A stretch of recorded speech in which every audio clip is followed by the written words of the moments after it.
The Odyssey moved silently through the cosmic expanse, its sleek hull cutting through the swirling gases of a nebula that no human had ever ventured into. Captain Ayla Royce stood on the bridge, staring out at the breathtaking yet ominous view. Colors danced across the vast darkness, brilliant purples, blues, and oranges, all swirling in what looked like cosmic chaos. Despite the beauty, Ayla felt uneasy. Her second-in-command, Lieutenant Rook, was at the console, running diagnostics on their navigation systems. The nebula had been interfering with their sensors since they entered, but that wasn't unusual for uncharted space. What was unusual was the unsettling silence between the crew members. "It's peaceful, isn't it, Captain?" Rook said, forcing a smile. But Ayla wasn't smiling. "Maintain current speed," she ordered, her voice cool and steady. "I want a full system scan. We don't know what's ahead." The Odyssey glided forward, but the deeper they went into the nebula, the more Ayla's gut told her something was wrong. Just as she was about to call for a course correction, the ship shuddered and the lights flickered. Rook's smile vanished. "Captain, we're losing—" The ship went dark. The hum of the engines fell silent. Every light, every system shut down at once, plunging the Odyssey into complete darkness. "Rook, report!" Ayla barked, keeping her voice steady even as her pulse quickened. "Power's down across the ship," Rook replied after a beat, fumbling in the darkness. "Everything's offline. Engines, comms, life support. It's all gone." "Backup systems should be kicking in," Ayla said, but even as she spoke, she knew something was wrong. Seconds later, the emergency lights flickered on, casting a dim red glow over the bridge. The Odyssey was adrift, dead in space, with no power and no way to communicate with the outside world. Hours passed, and despite the crew's best efforts, they couldn't restore the ship's systems. Ayla moved through the ship, checking on the crew, her face betraying none of her growing concern. In the engineering bay, Lieutenant Rook and his team had been working non-stop to reboot the systems, but nothing was working. "Captain," Rook said, his voice tight, "we've tried everything. Manual resets, rerouting power, nothing's bringing the engines back online." Ayla kept her gaze steady. "What about communications? Can we send a distress signal?" Rook shook his head. "Comms are down too. We're completely cut off." Ayla stood in silence for a moment, the weight of the situation settling over her. The Odyssey was stranded in a nebula, far from any known system, with no way to call for help, and the crew was growing restless. That evening, Ayla gathered the crew in the mess hall to address the situation. The dim emergency lights cast long shadows across the room, amplifying the tension that was already brewing. "We've lost power," Ayla began, her voice calm and authoritative. "But this crew is capable. We've been in worse situations before. I need everyone focused. We're going to get through this." But Ayla could see the doubt in their eyes. They knew what she knew. If they couldn't restore power soon, they'd be adrift in space with no way to survive. 3 days passed. The crew worked around the clock, but nothing changed. The Odyssey remained dead in space, drifting deeper into the nebula. The isolation began to take its toll on the crew. What started as minor frustrations quickly escalated into arguments over rations, water, and sleep rotations. In the mess hall, crew members whispered about the growing sense of dread. The once tight-knit team began to splinter under the weight of their shared uncertainty. Everyone felt it. The claustrophobia, the silence, the overwhelming knowledge that they were completely alone in the void. "Captain," Lieutenant Rook said one evening, pulling Ayla aside. His face was pale, his eyes wide. "I saw something, outside the ship." Ayla raised an eyebrow. "What are you talking about?" Rook swallowed hard. "I don't know. Shadows. Movement. It's hard to explain, but I swear I saw something out there."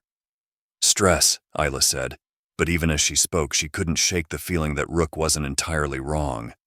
On the 4th day, the ship's AI flickered back to life, but it wasn't the same. The once steady, reassuring voice was now distorted, crackling through the speakers with an eerie, disjointed tone. "Captain, the void is alive." The crew stopped dead in their tracks as the voice echoed through the ship. Ayla stood on the bridge, staring at the blank monitors. She ordered the AI to run a diagnostic, but the voice only continued in broken fragments.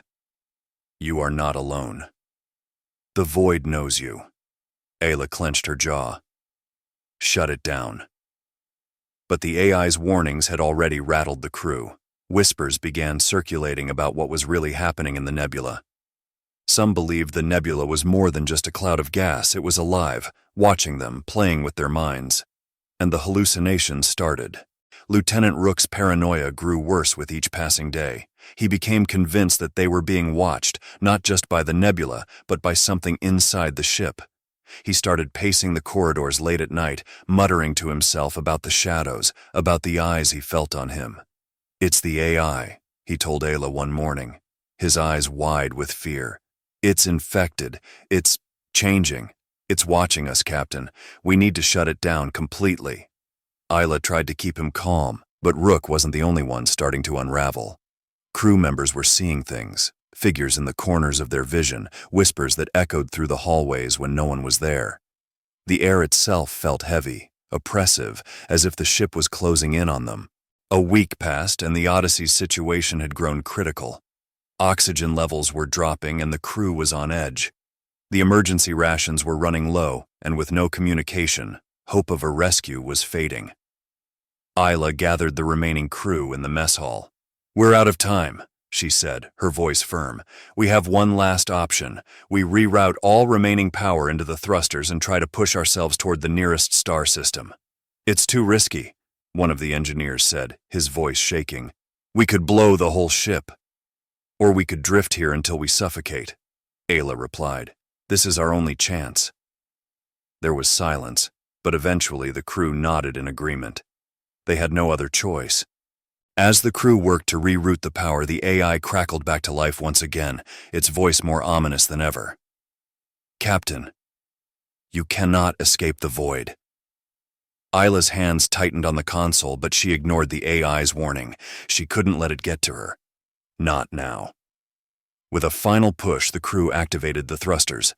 The ship shuddered violently, alarms blaring as the power surged through the systems. The walls shook, sparks flew from the consoles, and the emergency lights blinked out. In the darkness, the ship surged forward, but just as they thought they might have a chance, the thrusters overloaded. The ship plunged into silence. The Odyssey limped through space, its hull battered and scorched from the events of the nebula. Weeks had passed since their escape from the void, but the scars remained. Captain Ayla Royce sat alone on the bridge, staring out at the vast, empty darkness of space. The crew had survived the impossible, but they were not the same. Lieutenant Rook, once a trusted and steady officer, now kept mostly to himself, his eyes always on the stars, as if searching for something lurking just beyond them.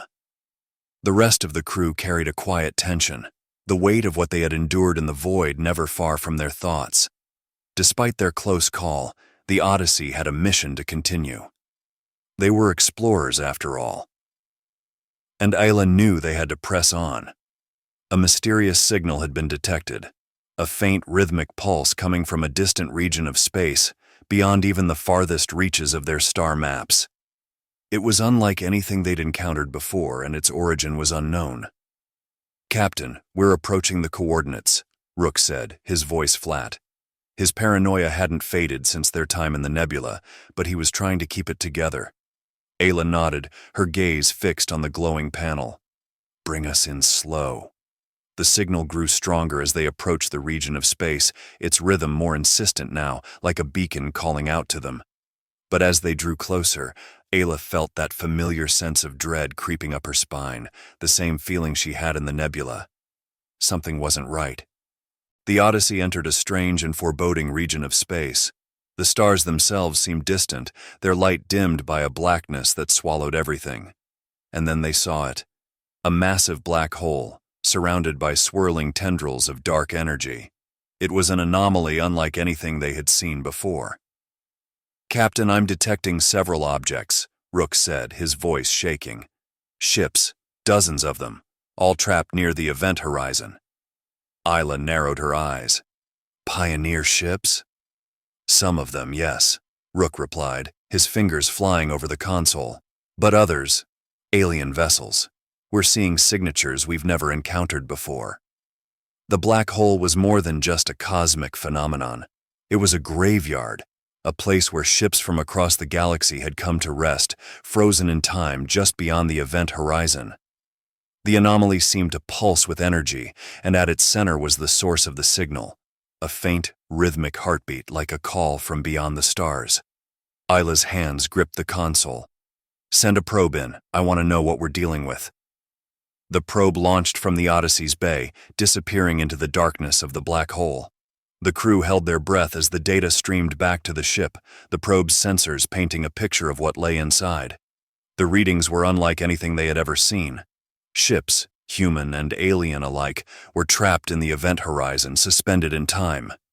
And then something moved. "Captain, I've got movement," Rook said, his voice tense. "There's something in there, something big." Ayla leaned closer to the screen, her heart pounding. A massive shape, dark and twisted, drifted through the wreckage. It was unlike any ship they had encountered, its hull black and metallic, its design alien and malevolent. And it was moving toward them. Without warning, the massive ship fired a pulse of energy, and the probe went dead. Silence fell over the bridge. "Get us out of here," Ayla ordered, her voice tight. "Full reverse now." The Odyssey's engines roared to life, but as they tried to pull away from the black hole, something began pulling them in.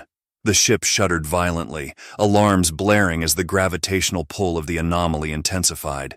"It's got us, Captain," Rook shouted, his voice filled with panic. "We're being pulled in. Divert all power to the engines," Ayla barked, gripping the edge of her console. "We need to break free." The ship groaned under the strain as it fought against the black hole's pull. But it wasn't enough. The dark ship was still coming, its ominous presence looming closer with each passing second. "We can't hold it," one of the engineers shouted from the back of the bridge. Ayla's mind raced. There had to be a way out. But the dark ship was closing in, and the black hole's pull was too strong. They were trapped. And then, the signal changed. The faint, rhythmic signal that had drawn them to the black hole shifted, becoming stronger, clearer. The crew froze as the message played over the speakers, a voice distorted and ancient, speaking in a language none of them had ever heard. But the message was clear. "Do not approach. This is your final warning. The darkness is alive, and it is hungry." The crew exchanged terrified glances, the weight of the message settling over them like a death sentence. "We have to go," Rook whispered, his voice trembling. "Now." But Ayla wasn't ready to give up. There had to be a way to escape. She turned back to the console, her mind racing as she analyzed the data. And then, she saw it. A faint beacon of light coming from one of the alien ships trapped in the event horizon. "That ship," Ayla said, pointing at the screen. "Head toward it. Full speed."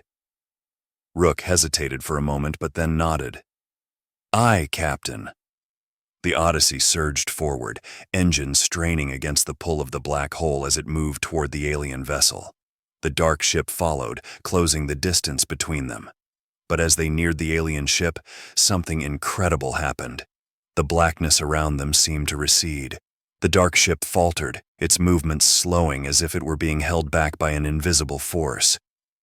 "Captain, the energy readings are changing," Rook said, his voice filled with awe. "That ship, it's creating a barrier. It's protecting us." Ayla's heart raced. They were close now. If they could reach the alien ship, maybe they could survive this. The Odyssey docked with the alien vessel, its crew moving quickly to establish a connection. Ayla led a small team onto the ship, her pulse pounding in her ears. The interior was dark and cold, the air thick with the weight of ages. They moved cautiously through the ship, their lights flickering in the darkness, and then, in the heart of the vessel, they found it.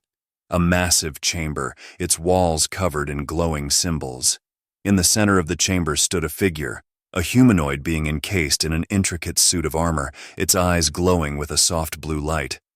It regarded them with calm intensity. "Who are you?" Ayla asked, her voice barely above a whisper. The being tilted its head, its voice echoing through the chamber. "I am the Guardian. I have been waiting for you." Ayla's heart pounded. Waiting for us? Why? The Guardian stepped forward, its presence radiating power. Because the darkness you face is not of this universe. It is a force that devours all, and it has been waiting for eons to break free. You are the last hope to stop it. Isla stared at the figure, her mind racing. The darkness, the black hole, the ships. It was all connected, and now they were caught in the middle of it. The Guardian explained that the dark force within the black hole was alive, an ancient entity that had been trapped for millennia. It was feeding on the ships that ventured too close, growing stronger with each soul it consumed. There is only one way to stop it, the Guardian said. The light you followed is the key. It can contain the darkness, but only if someone is willing to make the sacrifice. Ayla felt the weight of the words settle over her. She looked at her crew, Rook, the others. They were family. They had come so far, and now one of them had to stay behind. I'll do it, Ayla said, her voice steady. I'll stay. Rook stepped forward, his face pale. Captain, no. There has to be another way. But Ayla shook her head. There isn't. You'll need to get the crew back to the Odyssey and leave. I'll activate the beacon. Tears filled Rook's eyes, but he nodded. Yes, Captain. Ayla turned to the Guardian. How do I do it? The Guardian gestured to a pedestal in the center of the chamber. Place your hand on the beacon. It will bond with you. Ayla stepped forward, her heart pounding in her chest. She placed her hand on the glowing surface, and a surge of energy coursed through her. The light flared, filling the chamber with a brilliant glow. The Guardian's voice echoed in her mind. You have done well, Captain. The darkness will be contained for now, but know this, it will never be gone. It will always be waiting. Ayla felt the light envelop her, and for the first time in a long while, she felt at peace. Goodbye, she whispered.